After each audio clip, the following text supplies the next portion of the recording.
Kongba Turel Torban Kaibidigi Yum Kya Ising na Sumjin Kiduna Basikong Panthoibi Bazar ge Community Hall da Imung Humpurom Sangjapam Logduna Leiri. Sana Thangna Bayawna Karigumba Makal Amatagi Mateng Pangde Haina. Mapamada Laiba Mioisina Pongdona Rakli. Imung Humpurom Masina Season Anaba, Serang Amade, Wana Saba, Amang Sang Amakak Laivana. Azuki Matik Kudong Sada Maiknari Hari, Hidamasugi Matang, the SKTV News Case reporter Catherine Prem Sanage Akanaba Pongda Mama.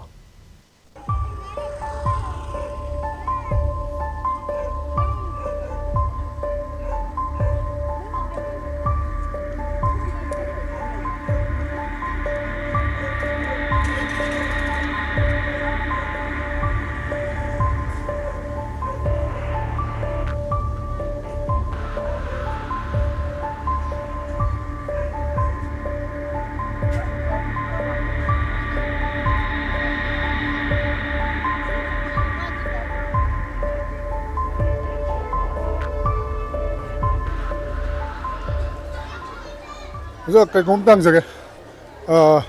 sige relief camp sila di mapam si kani ko bage, aduga karam mapam sindagi laaga lay bano hojik se jawi film kamay to rege thambi.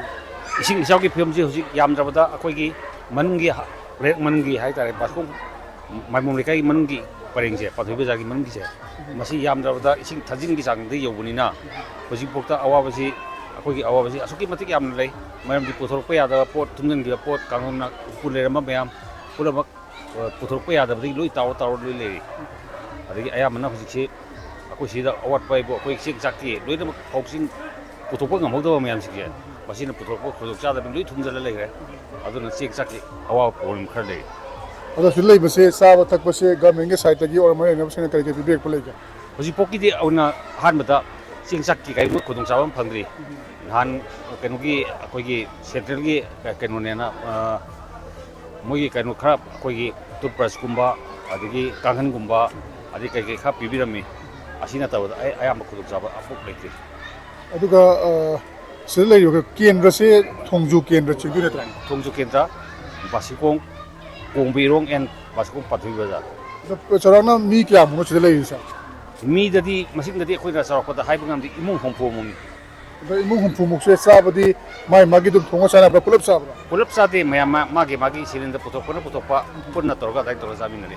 Adubu hoju fabugi na di kana ko mamta gi chanan thana bawa dagi maile ne basingna ka ko mi ang sang bolai tri. hojik pokki di amba buk lekti hojik ki oina Hoju fabugi na kai ko makhala mata gi mi ang sang bolai tri. Dari ba film sini ek yeng bera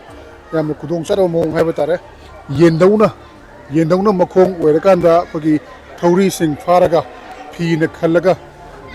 pagi sing kangthaba ngai boina leinari tumapu leiri phim masida pagi sanitary gi bu khutong charaba muni hai bagi wafam sule maroina ja pagi appointment thok pai tare ko wasidi kamai tawi mayam si mi imu humfu we ne khutong charaba mayong nan gori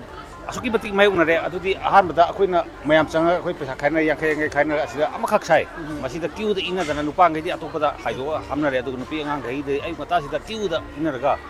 chana bagi dikan honari government side gi atopa kai ta phangmali ado sumai mamang dai sau thokhi ba lekha bra ising se kan hogi kan thaba ngai bada mi kya ni mogori changani khami yam jaba tha amma buki sang mamang da thokhi ba chau sing tha ma mu sange ba am chakhwala ga di hen changani adu huju se thokpa hora abanina mai tham ki sang iri dana leine Okay, tha ma mukhi chamda leiba yabagi othokpa lei haibani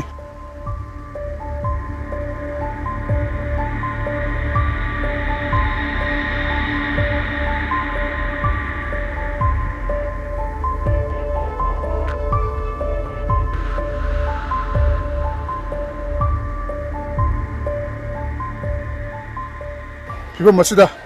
bayana basingna miyeng sangmagi tangai phatwa leiri maruina Thongju Assembly Constituency ki MLA duga minister su oiriba tongam besojet turel thingba turel karikpa matamda thingba khotpa singba thabok sing asida adum thawai yauna yawa lakpani du bosigumba khudong charaba sing asi miyeng sangmagi tangai phatwa amdi leiri